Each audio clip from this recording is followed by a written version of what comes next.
Hi guys, welcome back to the BMW Guide channel, and today we're talking mods. So you may have noticed that I've done quite a few videos on mods recently, sort of listing the best ones. This one's going to be slightly different. This is going to be focusing on one mod in particular, and this is going to be the EGR valve delete. So you may have seen a lot of videos online talking about EGR valves, how deleting them makes it better. There's a lot of mention of them on the forums as well. So in this video we're going to explain what they are. Apologies for any wind noise. Explain how to do it, the pros and cons of doing it. So essentially the EGR valve is the exhaust gas regulation valve, or recirculation valve. Actually what this is, it's a system that BMW put on the car to reduce emissions. So it's just sort of placed on the front of the engine here. I'll try and take the cover off actually, bear with me. Okay, so I'm taking the cover off, as you can see, and this sort of whole system on the front here and all these wires are the exhaust gas recirculation system. So essentially what it does is it redirects unburnt carbon emissions, nitrogen, all that sort of crappy stuff that everyone hates coming out of the exhaust pipes, redirects it back into the engine so that it can be burnt again. So what this does is essentially allows the car to run much lower emissions than it would otherwise, but it does come with a few issues. First of all, you're essentially recirculating carbon back into the engine, unburnt carbon. So if you think about it, you're going to cause a lot more carbon build up in the engine. You're going to also reduce power because you're putting less combustible stuff back into the cylinders. So what a lot of people do is they actually remove the system altogether, and what it does is essentially it increases MPGs because there's more combustible stuff. The combustion is more efficient within the engine itself. It also increases performance, again because the combustion within the engine is more efficient. So there's quite a few sort of pros and cons of the system. Also the valves can fail, which causes major issues within the engine. It can also affect your DPF regeneration and all the stuff like that. So you can understand why a lot of people want to get rid of it. But the issue comes when you want to get rid of it is essentially that it's illegal to take this off. So I can't remember how long it's been now, but essentially a law was passed in government, I think it's under the Highways Act or something like that it's actually illegal to remove any sort of emissions systems. So an exhaust technically doesn't count because it's not a specific system within the car to reduce emissions. However, the EGR valve system is a standalone system within the engine to reduce the emissions. So by removing that, you're essentially creating more emissions, breaking the law because you've removed the system.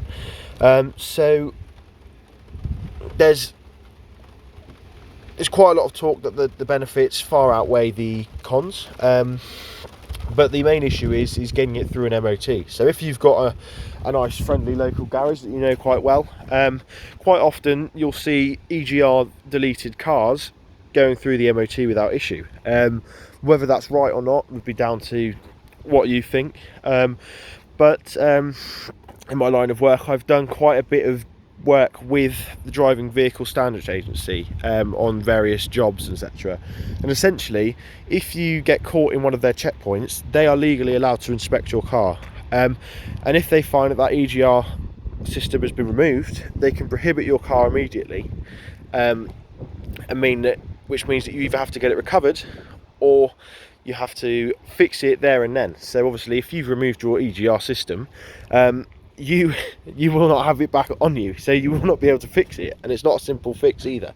So that's something to definitely bear in mind. Just because it may pass an MOT doesn't mean you're essentially safe. And this is something that's going to be happening more often, is the fact that actually the DVSA are going to be inspecting random vehicles. So it may be that you drive through a police checkpoint or a police operation, you can be pulled in and essentially DVSA have free reign of your vehicle. So there's definitely something that you need to bear in mind. If it's something that you don't think will ever happen to you, then fair enough, crack on. However, unfortunately, around where I live in the Midlands, there's quite a lot of it going on at the moment, so it's not really something that I'm willing to do. So that's something to bear in mind. But essentially, if you want to do it, if I haven't scared you off too much, there's a company called Darkside Developments who sell an EGR kit, an EGR Delete kit for this engine, the N47 engine. And there's actually a really good video by a YouTuber called George Austers, I think, who does it on his 520D, and it literally shows you step by step on how to do it. So essentially what you do is you remove the system, you block off the valves, and also essentially trick the car and the ECUs, etc., into thinking that the system is still there.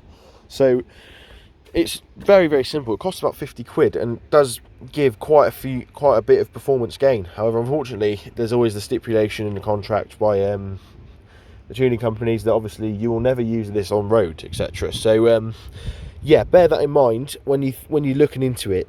I'm going to name this sort of thing, this video, sort of the truth about the EGR Delete mod, because I think it's important that people really understand both sides of the story. Yes, it sounds great on paper, however there are some contraindications that can come back to haunt you, and I think it's important that everyone knows fully what issues can arise what consequences can arise from seemingly simple stuff. So yeah, that's it for this video, guys. Thanks for watching. Don't forget to like, comment, subscribe. Let me know if you've EGR deleted your car. I'd be quite interested. This is only sort of relevant in the UK, so let me know how you get on. If you've done it and you haven't been caught yet, explain to me what it's like driving without it. Obviously I haven't done it on my car, so what I want to do is get a picture of what it's sort of like, if you know what I mean, and what your guys' thoughts are on how being caught and whether you've managed to get it through MOTs. Obviously you don't have to name the MOT garage, we're not about that, but just be interesting to know how many of them get through the MOTs without being picked up. But yeah, thanks for watching, guys, and I'll see you in the next video. Cheers.